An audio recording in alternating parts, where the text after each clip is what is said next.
पहले मिनिस्टर रह चुके हैं बीएसपी में मायावती के साथ और दलित समाज के सीनियर लीडर हैं। गौतम जी, आपका स्वागत और धन्यवाद। मैं आपसे जानना चाहता हूं कि ये हाथरस का जो घटना है, बड़ी दर्दनाक घटना रही है। अभी एसआईटी की रिपोर्ट आई है, आरोप ये लग रहे हैं कि ये क्रिमिनल इन्वेस्टिगेशन नहीं बल्कि पॉलिटिकल रिपोर्ट है। आप क्या मानते हो कि घटना में जो विवेचना हो रही है वो सही है, दोषी लोग पकड़े जा रहे हैं, या फिर ये अपर्याप्त है? माननीय ब्रजेश साहब, आपने मुझे बुलाया इसके लिए धन्यवाद। जो घटना हुई, घटना का कारण क्या था? जी, घटना का कारण अंधविश्वास, पखंड था, नंबर 1। नंबर 2, पहले तो हाथरस का डीएम एसपी को तुरंत ट्रांसफ़र करना चाहिए। इनको रोक कर ये घटना के सबूतों को मिटाने का प्रयास भी कर लिया गया होगा।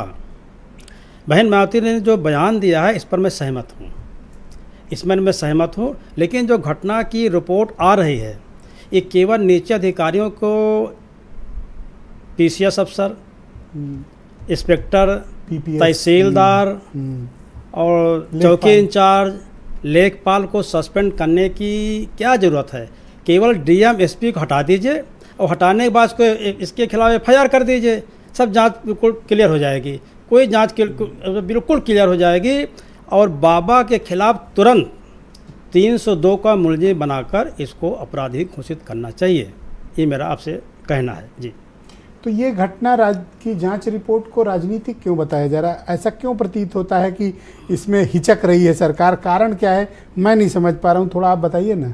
आप बहुत ज़्यादा, हमसे ज़्यादा आप समझते हैं। नहीं, मैं थोड़ा कम समझ पा रहा हूँ, आप थोड़ा प्रकाश डालें। नहीं, आप ज़्यादा समझते हैं, लेकिन मैं कहना चाहूँगा, आप जानते हैं डर है कि राजनीतिक पार्टियाँ जातिवाद को या पखंड को या अंधविश्वास को खुद मानती है। कैसे इसको ख़त्म करेगी?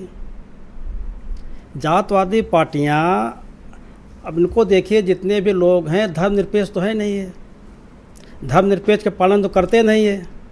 धर्मनिरपेक्ष के पालन करें तो आर्टिकल, संविधान में जो आर्टिकल बनाया गया है कि संविधान के मुताबिक जो है वैज्ञानिक दृष्टिकोण से बात होनी चाहिए। अच्छा, इसका विकास होना चाहिए। एक दृश्य आपके सामने प्रस्तुत करता हूँ जी।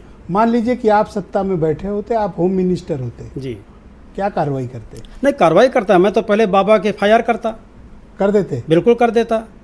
और कम्युनिटी नाराज हो जाती तो? कम्युनिटी नाराज हो जाती, दलित नाराज हो जाते। दलित नाराज, भाई देखिए, दलित नाराज नहीं होगा, दलित समझदार है, ये जानता है कि गलत क्या है, सही क्या है, कुशल क्या, अकुशल का, नैतिक क्या, अनैतिक क्या, जानता है। करा देते? बिल्कुल एफआईआर कर देता। और क्या करते आप? नहीं, एफआईआर करने के बाद फिर जो कानूनी कार्रवाई है, न्यायपालिका की कार्रवाई करे अपनी जो करनी। तो अब फिर वोट चुनाव में जाते तो वोट का जो, देखिए, वोट का चुनाव हमको बताना पड़ेगा ना कि मैंने जो एफआईआर किया ठीक किया, गलत नहीं किया, तो जनता हमारे फॉलो करती है। इनको ये बात जो आप समझ रहे हो, ये क्यों नहीं समझ रहे? या तो आप विपक्ष में बैठ के इनको इस तरह बता रहे हो, सत्ता में अलग मैं पक्ष में हूँ ना विपक्ष में हूँ, मैं न्याय की बात कर रहा हूँ। ये बीजेपी क्यों नहीं समझ पा रही ये बात? नहीं, बीजेपी को समझना चाहिए, लेकिन अब आप क्या मानते हो? आप तो सीनियर लीडर भाई, पुराने आदमी, मैं तो जानता हूँ आपको, काफ़ी दिन बाद भी देख रहा हूँ। डर किस बात का? आप थोड़ा खुलो बताओ। डर तो माननीय ब्रजेश जी राजनीति का है, डर तो वोट का है। डर तो वोट का है कि बाबा जो है, किस कम्युनिटी को वोट? बाबा जो है अनुसूचित जात से ताल्लुक रखते हैं, ठीक है, और अनुसूचित जात वोट बीजेपी का खसक चुका है। बीजेपी को वोट खसक चुका है, पहले भी जो आपके जो चुनाव हुए हैं इसमें तो खसका हुआ है, इसमें और खसक गया, अब खसकेगा। अगर इसको तो बताओ, अगर बाबा खिलाफ एफआईआर न करेंगे, बाबा खिलाफ एफआईआर न होगा तो इनका वोट और खसकेगा। बाबा खिलाफ एफआईआर करके न्याय के प्रतीक बन सकते हैं माननीय हमारे मुख्यमंत्री जी, न्याय के प्रतीक बन जाएंगे। उल्टा कह रहे हैं कि अगर की तो भाग जाएगा वोट। नहीं, अब इनकी सोच है, मेरी अपनी सोच है। अगर ये न्याय के मूर्ति बन जाए, स्वतः न्याय की मूर्ति बन जाना चाहिए। डीएम एसपी के खिलाफ एफआईआर होना चाहिए, एफआईआर होकर बाबा को जेल भेजना चाहिए।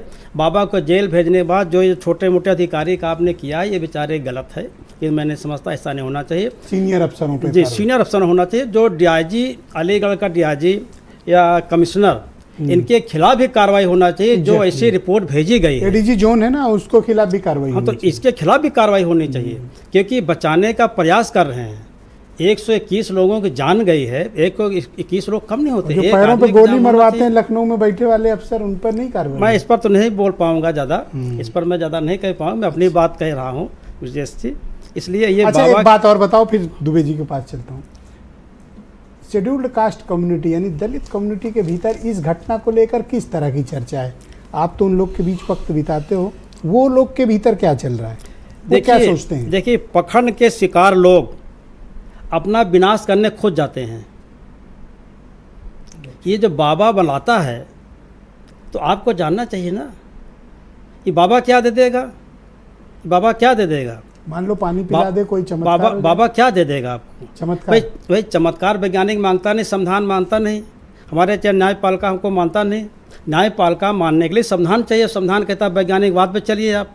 ये वैज्ञानिकवाद है कि मरने को जिंदा कर देंगे, वोट विज्ञान चमत्कार थोड़ी कर दिलाता देंगे, है। चक्र चला देंगे। ये आप गौतम जी आप बताओ, अब तो पुराने नेता हो, विज्ञान वोट दिलाता है? नहीं, विज्ञान वोट दिलाए ना दिलाए, ये न्याय की मूर्ति जो है वर्तमान में माननीय मुख्यमंत्री जी न्याय की मूर्ति बन सकते हैं, मेरा अपना मानना है।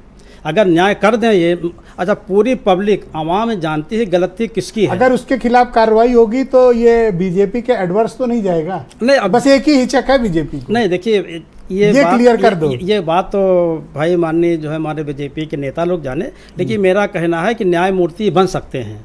इतना अच्छा मौका है, इसको जेल भेजा कोई कर नाराजगी नहीं और डीएम एसपी को हटाकर और कमिश्नर और जो अलीगढ़ का, हाँ अलीगढ़ का और आगरा के कमिश्नर के खिलाफ कार्रवाई करके ये न्याय की मूर्ति बन सकते हैं।